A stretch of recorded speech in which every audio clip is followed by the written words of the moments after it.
Thank you for joining the fun here at All for Animals. We're a growing podcast, so be sure to find us on social media. You can find us on Facebook at All for Animals Pod or our Instagram at All for Animals Podcast. Thanks so much. We'll see you there.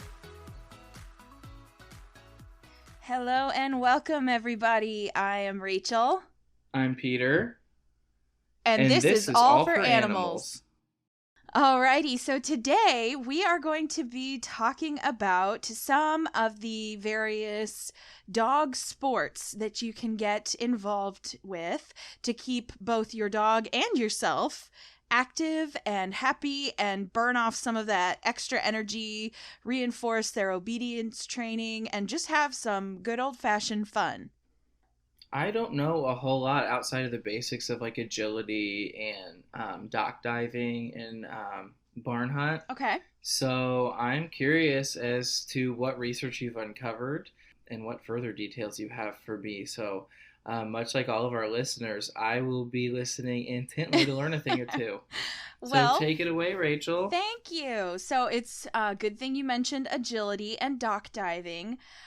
Because I'm actually going to be talking about those two today, as well as flyball and triball. And I have barn hunt on my list for another future episode, but I'm thinking that one I might have you do some research on, since you've actually had some experience with barn hunt before. Yeah, no, absolutely. Barn hunt's cool. Yeah. Barn hunt's interesting. So it definitely looked really cool during my research, but we're gonna do more episodes of this. Sure. So the first sport that we're gonna dive into today is agility.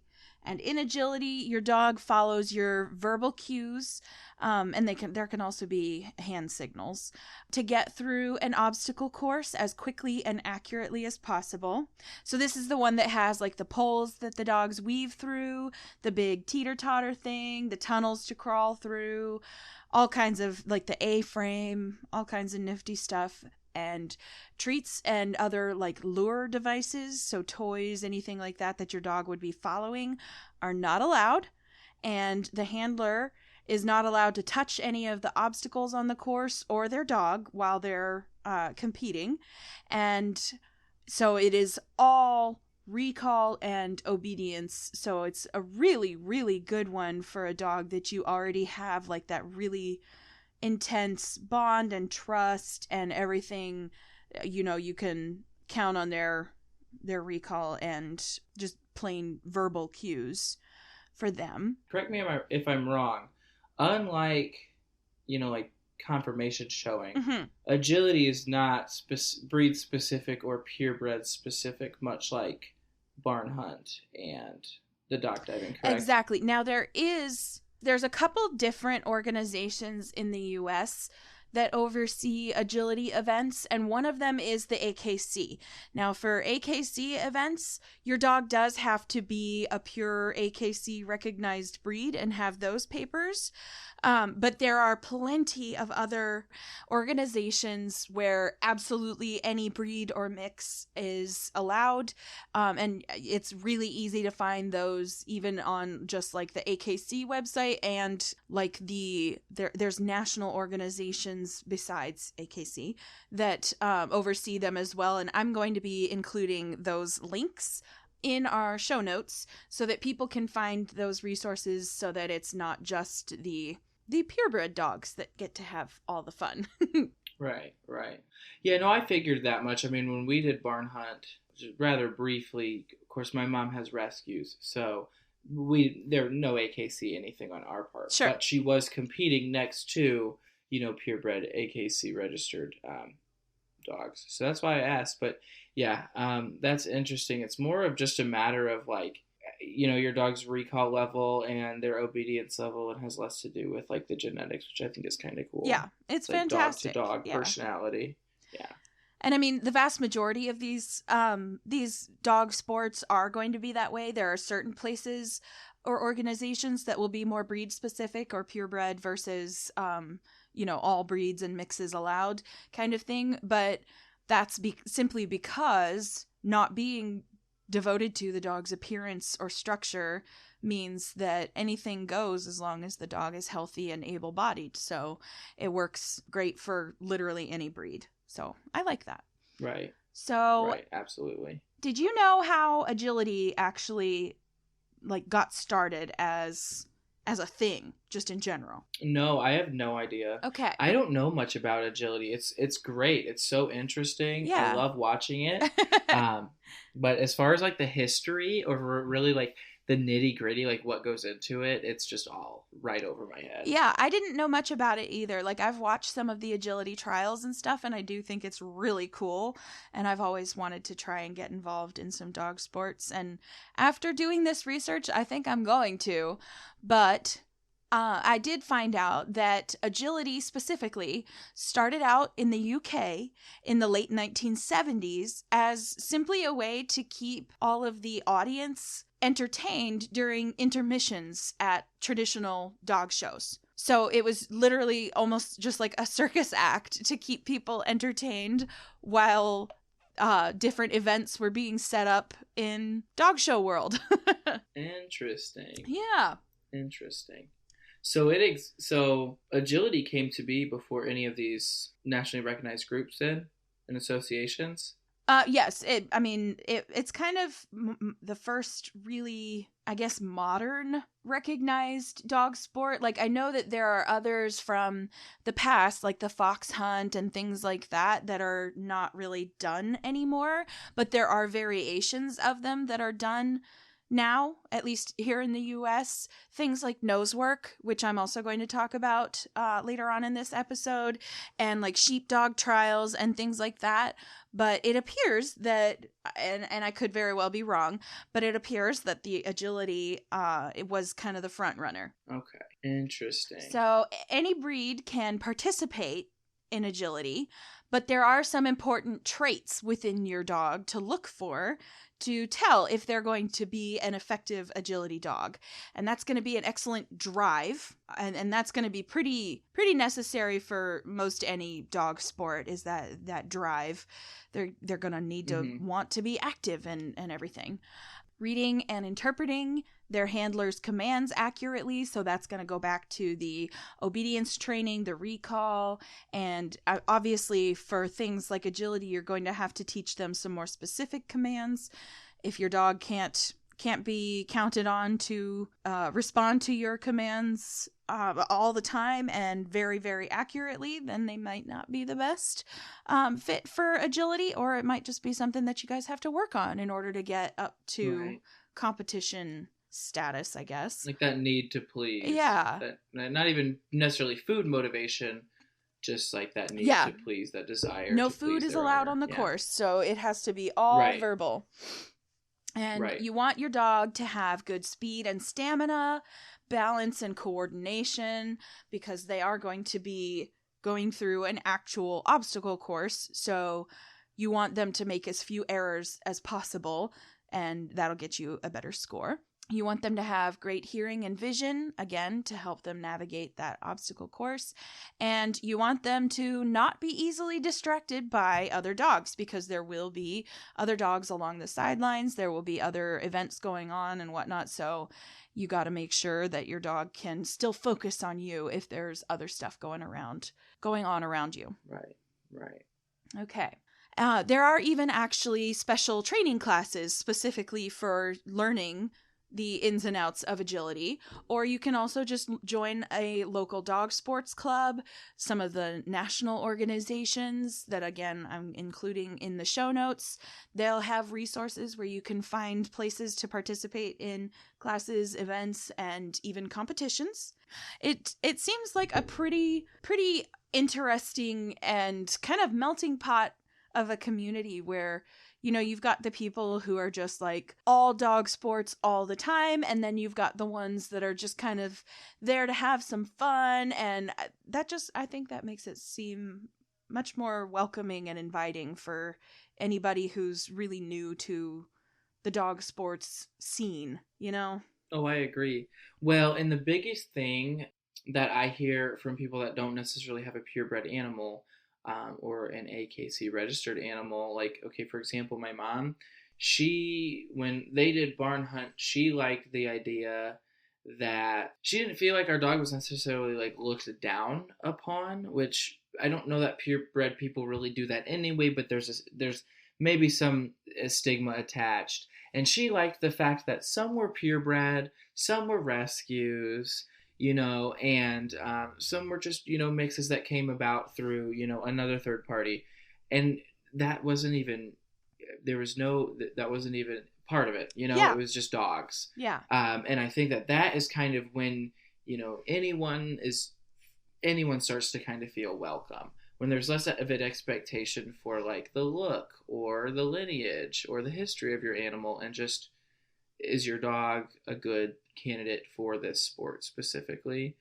Yeah, more accessible. No, right, exactly. More and less judgment, which I think can kind of be perceived, depending on who you are, how you feel about, like, okay, for example, I think that if there was this division between purebred only and non-AKC competition, like if there were two different divisions of agility and you could only compete in one if you were this way or this way, I think then that just creates too much competition and it kind of takes the fun out of it. So I think it's a lot more lighthearted, that it's just about the dog. It's just about the behavior of the animal and how well the animal is trained. Yeah, and that's absolutely all that really matters. And then getting to rub elbows with people from different parts of the dog community is always a wonderful thing. Right. Absolutely. Networking is so fun. Oh, yeah. I don't think people understand, when you have a passion for anything, really, just making those connections and being relatable is really fun. We want to amass all the crazy dog weirdos we can.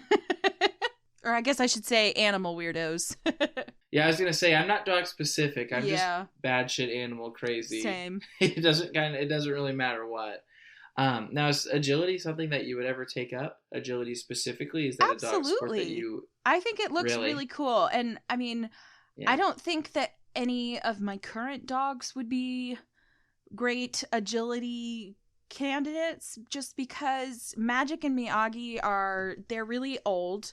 Magic is just about to be 13 and Miyagi's going to be 11.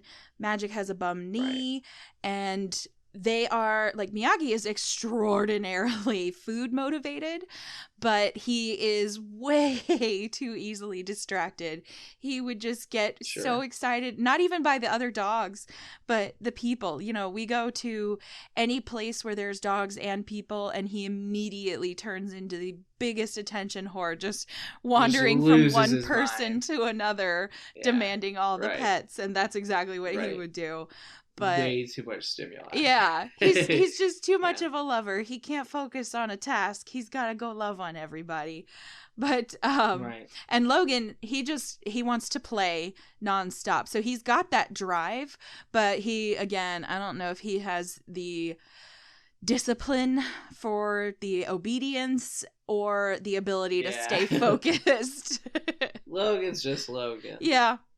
At the end of the episode, I'm going to talk to you about which dog sports I think I would be most interested in pursuing. At least good to as know. We stand. Yeah, absolutely. Yeah, absolutely. I'm interested to hear that. So yeah, I mean that's a good little taste of agility. I think that all of our listeners, as well as myself, learned quite a bit, especially like the history. That's always fun. Yeah, I like knowing where things started and how they got to where they are today. It's fun. Right. All right, so our next sport is flyball, and this is one of the only other ones that I had even really heard of. I knew about agility, flyball, dock diving, and barn hunt, and that was kind of it. I don't have, again, my dogs are like broken. They don't know that they're dogs, so they are not toy motivated at all. So they would not be good candidates for flyball, even though it's one of the ones that I am most excited about. I think it's just really cool, especially to watch. So it's a team hurdle race, which and a hurdle is like those little almost looking like bridges or like horse jumps or something that the dogs have to jump over. So they are jumping over those hurdles down a little track to a spring-loaded pad that the dog then like jumps on or presses on to release a tennis ball. They catch the tennis ball, and then they race back to their owner with the ball. And each team, so each handler will have a team consisting of 4 dogs who run the race in relay. So one dog does the down and back, then the next dog goes and does the down and back. And the first team to get all 4 dogs through the race without errors wins. And errors are things like dropping the ball. Right. Right. And this is, again, one... So it's a retrieving sport. It's a retrieving and a racing sport. So it's kind of a little bit of... Yeah, right. It's a bit of a mishmash of a couple different things. So I like it because I feel like it would be a really, really good sport for like the Aussies and the Border Collies that people get as pets and don't realize that these are like some of the most active dogs in the freaking world. And now they're destroying their house because they have so much pent up energy. Right. Well, and I like fast-paced sports. Yeah. Like dog sports, human sports, whatever. Yeah, I like that fast-paced energy, and the racing is always like the relays and stuff. Sure. Like if you've ever heard of it, is it called Fast Cat? I don't know if you're familiar with that dog sport. I have not. But again, it's a racing sport, and it's just like the dog diving. It's really, really like fast-paced and intense, and the agility. So okay. Yeah, so I think that's kind of what gets me so interested in dog sports in general, is just how fast-paced they are. You get so competitive, you get so into it. Yeah, I like that too. Then, yeah, but I do also have some less fast-paced ones to help appeal to some of the people that might have puppers like my own that are a little old, a little not so agile and light on their feet anymore, and they are able to handle then they're able to participate without having quite so much demanded of their semi-worn out little bodies.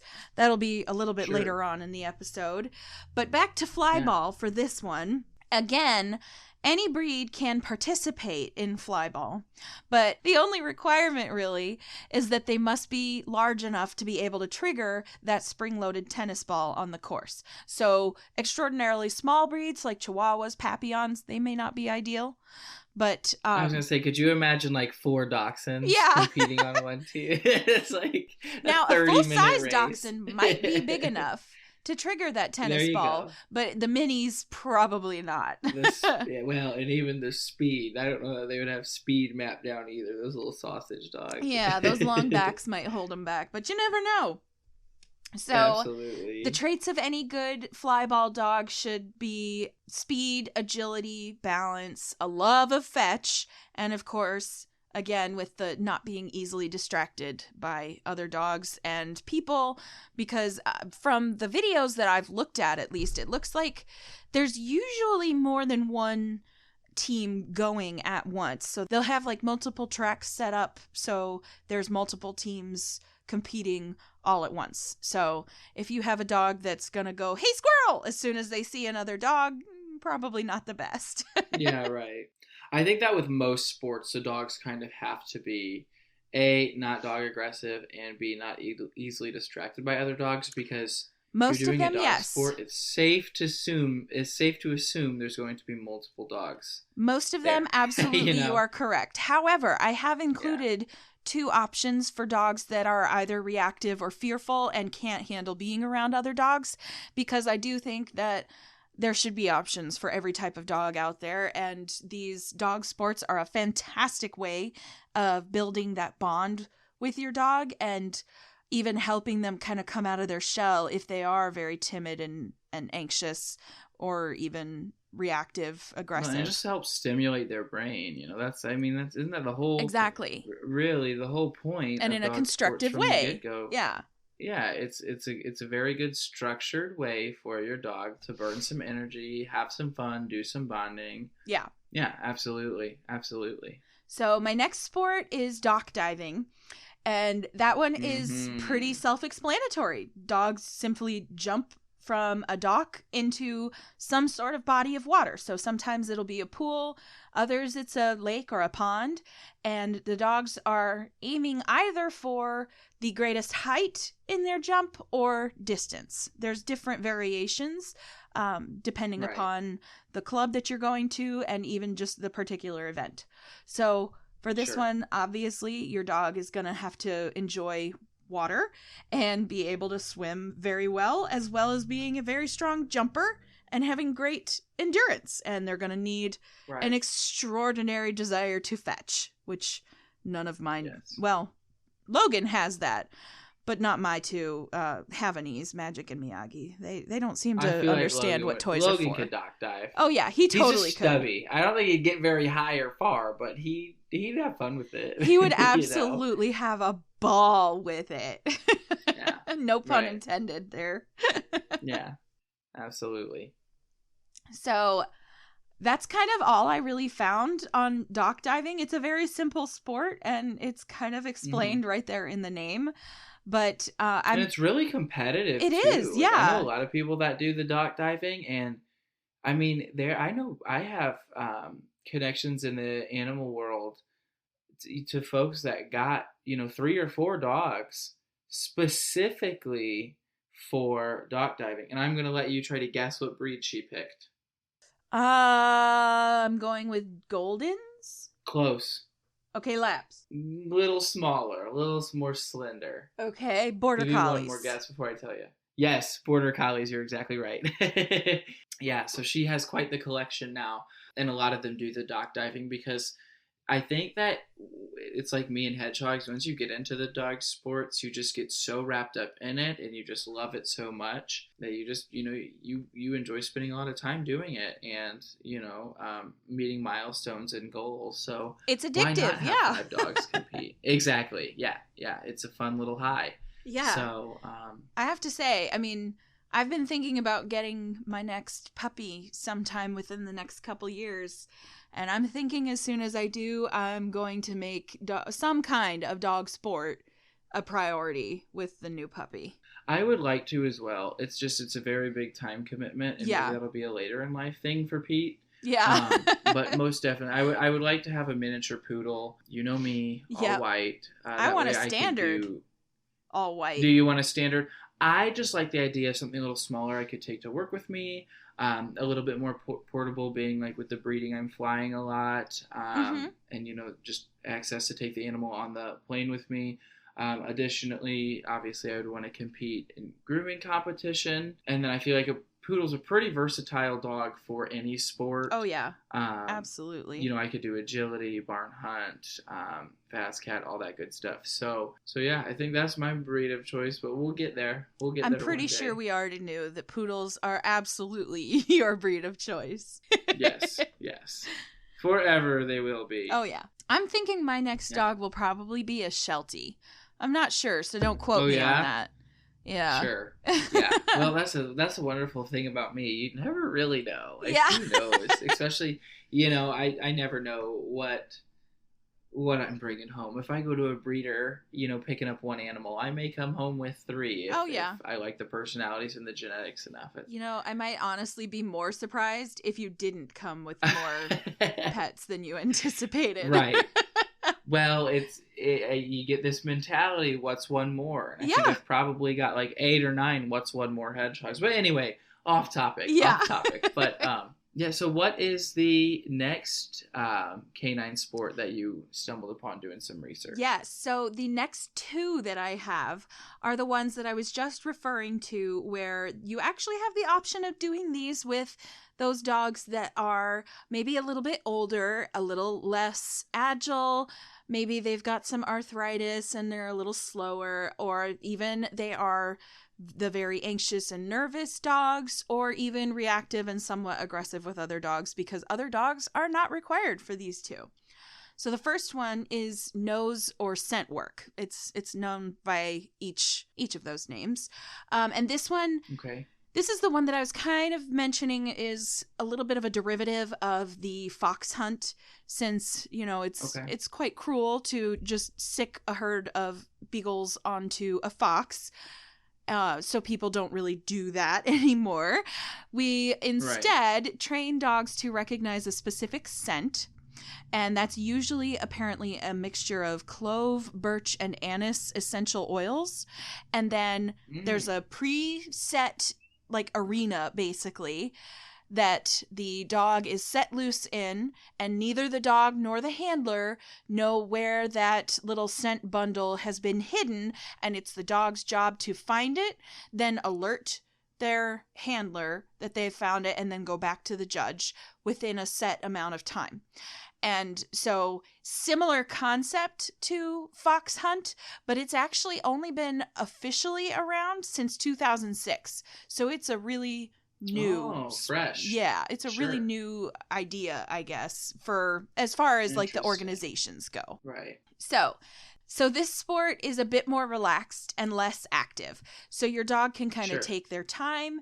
And if you do happen to have a more nervous, anxious, or even reactive dog, there will be no other dogs like on the sideline or anything. It's just you and your dog. So it's a really good way to build that confidence in the timid dogs and also help just get a more timid or reactive dog to kind of focus that nervous energy on something productive and positive, which is always a good thing. Get them out of their shell, let their guard down a little bit, right? Absolutely. Right.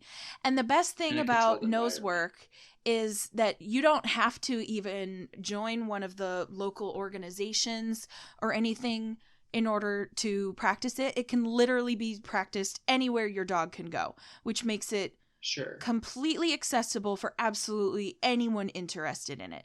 You want to start introducing your dog to nose work, you can start in your own apartment, your own house, your own backyard, wherever you like. You can just train them to recognize a certain scent, whatever it is, and start hiding that around your house. Hide it around your backyard. Go to your friends' houses. Go to the dog park, whatever. And then you've already started working on that foundation. And then if you decided you wanted to work in some competition, you can start dipping your toe in there at your local dog sports club. It's really like the options are unlimited with something like nose work. Right. Yeah. No, I think it's good to have, like, especially like nervous pets, right? So you start and get them familiar in the home, and then, obviously they're still a timid little thing. Well, they still have that familiarity of what they're doing in the home, kind of passing over into the arena, and of course that similar scent. Absolutely. So that might be something I have to recommend to my clients when they have questions about their nervous puppy, kind of breaking them out of their shell. Yeah. And something that's less competitive, so it's less pressure on the animal. Absolutely. Yeah, I think that, and obviously some dogs like the competition, right? But I think that this is a sport that's more geared towards older dogs. It's more so for like the mental stimulation of it, and kind of like just building confidence and being a little bit just like not necessarily. It's not a competition. It's more of a for fun thing. I mean, it can be a competition if you so choose, but it can also just be a totally relaxed, we're just looking for a change of scenery type of thing, which gives you a lot more, versatility. Yeah, right. Okay, so the last sport that I have on here is Tri-ball. And it is a fantastic sport for herding dogs in particular. It is low impact, and it has a complete lack of expensive equipment needed for practice, and that makes it a great option, again, for anyone looking to try out dog sports, but with less of a budget, less of a time commitment to allow for it. Hang on, I've got Logan over here tap dancing around me. Go sit down, buddy. Aww, Logan. He's found his supervisor. He's too sweet. I love Logan. He's so goofy. He's decided he's my recording supervisor now, and every now and then he has to get up and stretch his legs and find one of his little toys and make a ton of noise. Sure. So anyway, let's see here. So it's low impact and lack of expensive equipment needed for practice makes it a fantastic option for anyone looking to try out dog sports, but with less of that budget or time commitment available. And the handler or owner will direct the dog from afar to essentially herd a set of exercise balls, or at least that's what they looked like to me, into a goal while they're being timed. And there's different variations to the game. Like there'll be different numbers of the big exercise balls, and then different amounts of time allowed, size of the playing field, and Okay. stuff like that. And I just thought this Sure. was really cool, especially because, I mean, like I said, I think my next dog is going to be a Sheltie. I grew up with a Sheltie Collie mix, and I love herding dogs in particular. They just have a very And Shelties big are like spot in my such a heart. slept on breed, Oh, in my yeah. opinion. I like they stand out to me. I've got one. He's a double Merle, actually, poor guy, Oh, and he is just the best dog. He's got the best owner. yeah. I see him once a month, and I tell you what, and I tell the owner this too. I say, for a blind deaf dog, he knows the routine, and he is better behaved for me than some of my other able-bodied Yeah. 4-week dogs. That's So, fantastic. um, Yeah, one of my yeah, favorite Shelties are a dogs to great see breed. on my schedule is also a Sheltie.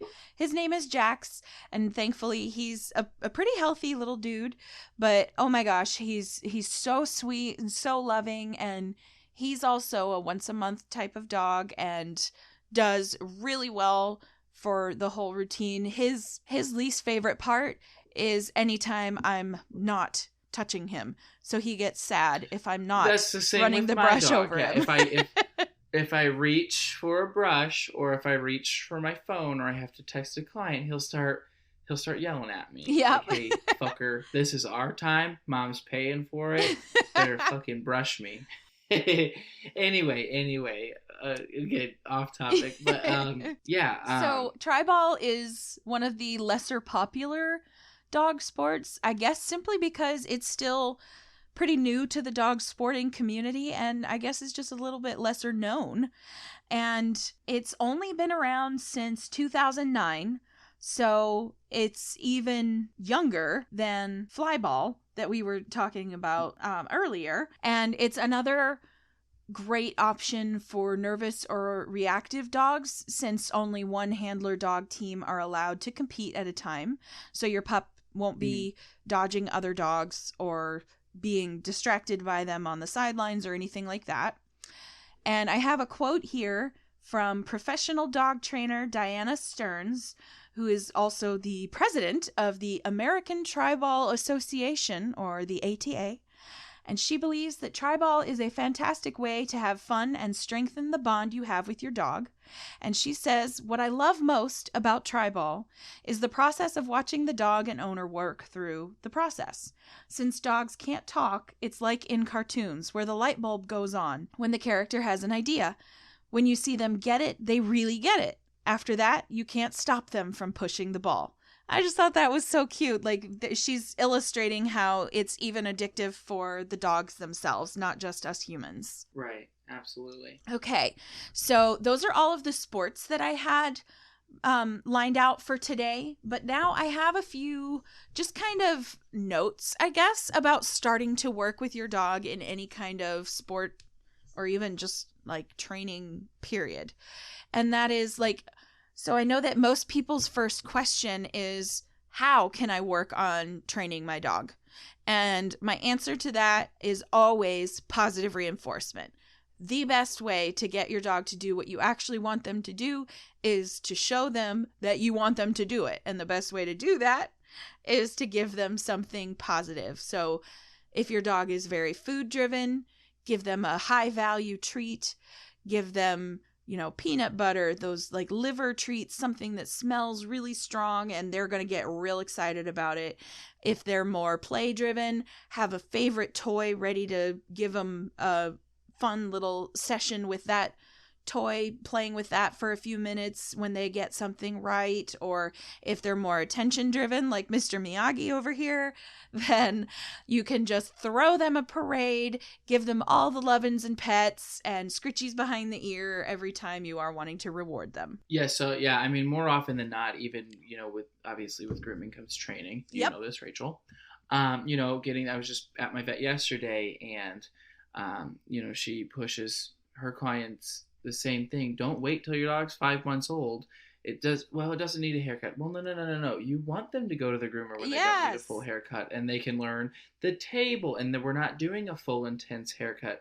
don't wait until your dog's completely matted and it's a painful experience when they're an adult. It's about that exposure, that positive It's about the exposure. reaction. And Yeah. I think you know this, Rachel, I don't offer treats at my business. It makes me nervous. If the treats are provided by the pet parent, great, I'll use them. I don't know what your pet's allergic to, and I don't want to find out the wrong way. A majority of my dogs, a huge majority of my dogs, even the more soft-spoken ones, I can reward their behavior by petting them and telling them good job. Oh, sure. Every dog wants to hear that they're a good girl or a good boy. I mean, seriously. Yeah. So, yeah, that positive reinforcement, perfect for everything. Yeah. Just from routine commands and behavior all the way to working your dog into sports and competition. Absolutely. It's like that whole carrot or stick argument. The carrot is always going to be the best way to get your dog to just want to do whatever it is that you want them to do because they want to make you happy. Right. All they right. have this need to please. Yes, exactly. So then I was just kind of wondering, did any of these particular sports that we talked about today tickle your fancy at all?